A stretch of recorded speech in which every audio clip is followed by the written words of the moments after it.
All right, the main fact of 5.6 is the fundamental theorem of arithmetic. Let's go right into it.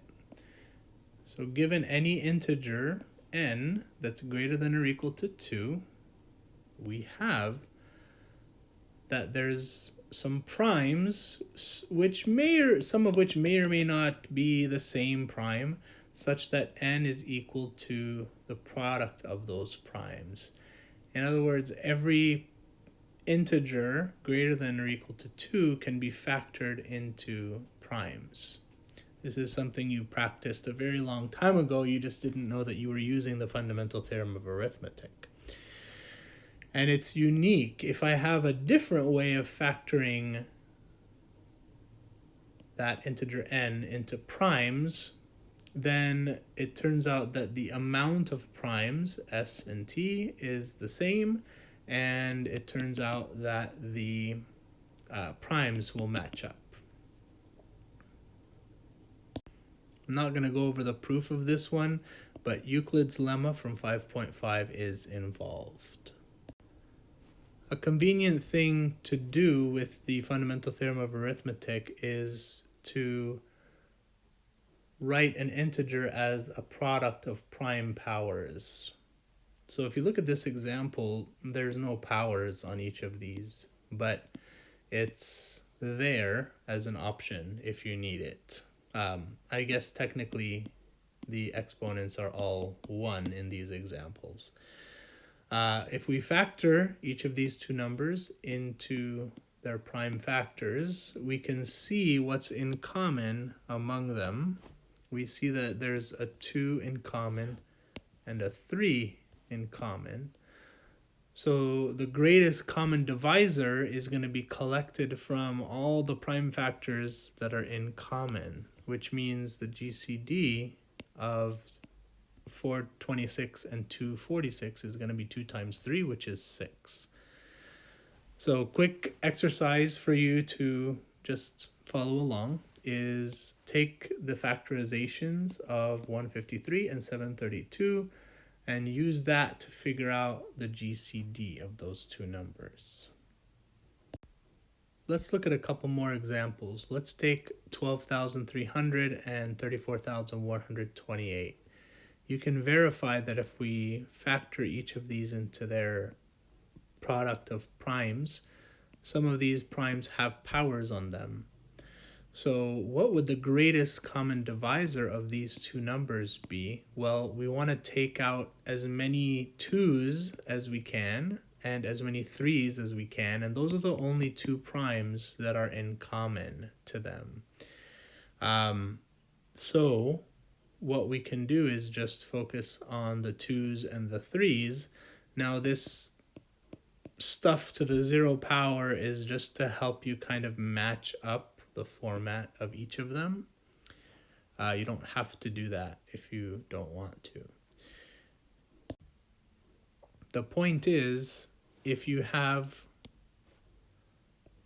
the prime factorization of two integers, and if you make it so that the primes match up, even if some of them have to be to the 0th power, then the GCD of A and B is going to be each of those primes raised to the minimum of the two respective exponents.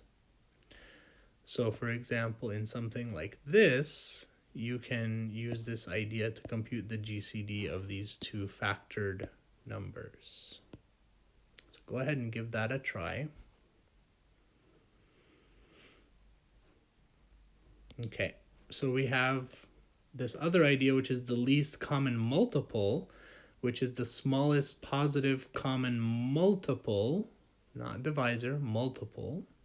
Okay, so for quick examples, what's the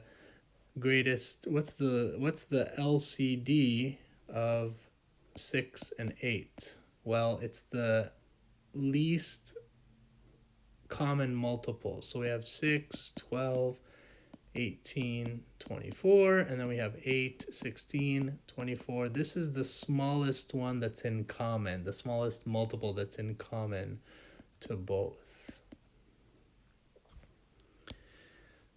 So the least common multiple, instead of being the primes to the minimum power of each respective prime, it's going to be the maximum of the two powers. So you could figure out the least common multiple by just looking at the exponents, picking the maximum of each respective prime's power. And then, cool fact is a times b is equal to the GCD of ab times the least common multiple of ab. We're probably not going to use that fact too much, but it's an interesting fact nonetheless. You can use that fact to do something like hands-on exercise 5.6.4. I'm not going to say much about this, but this idea of least common multiple is the same as least common denominator that you use when you're adding two fractions. The main examples I want to talk about here involve these. So take a moment to read this example. Go ahead and pause the video. Okay, so what's happening? You have this machine, a machine's turned on, and then there's a red light and a blue light that blink simultaneously. And you're told how often each one blinks. And you're asked, after how many seconds will this happen again? In other words, after how many seconds will they blink at the same time again? The red light blinks every 10 seconds, the blue light every 14 seconds. So what we do is we will figure out the least common multiple. If we were to just write the list of multiples of 10 and the list of multiples of 14, we would arrive at 70 being the next time that both will light at the same time, because 70 is the LCM of 10 and 14. So now this question about comets is similar. Let's say two comets both appeared in 2012. One of them appears every 35 years, the other one every 42 years. When is the next time they'll return to Earth in the same year? Think about that. Give it a try. And then the grand finale. Why we've been studying things like 2z and 3z. It's helpful to understand what these sets are, and hopefully this step up will help you understand that. So we want to consider, what does 2z intersect 3z equal to? What does it mean to take the intersection of these two sets, and what will it result in, if anything recognizable? Well, we pick an arbitrary element in 2z intersect 3z, and since it's an intersection, it means x is in 2z and x is in 3z. What does it mean for x to be in 2z? It means x is a multiple of 2.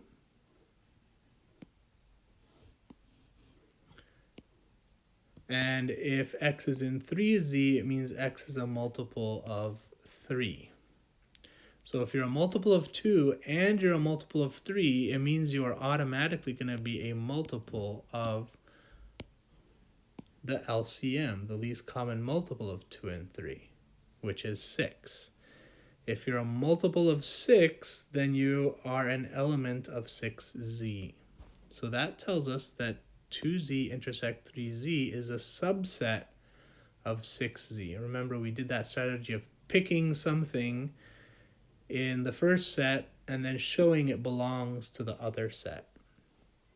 We have to go in the other direction if we want to show that this set equals 6z. We don't know that it equals it yet because this is just phrased as a question, but we're going to try. We're going to try to show that this containment goes the other direction. All right, so that means we're going to pick x in 6z, which means x is a multiple of 6. If x is a multiple of 6, it's a multiple of 2, and it's multiple of 3, which using this set notation means x is an element of 2z and x is an element of 3z. This here is exactly what it means for x to belong to the intersection of 2z and 3z. That tells us 6z is a subset of 2z intersect 3z. Combining that with this previous fact, we conclude that the two sets are equal.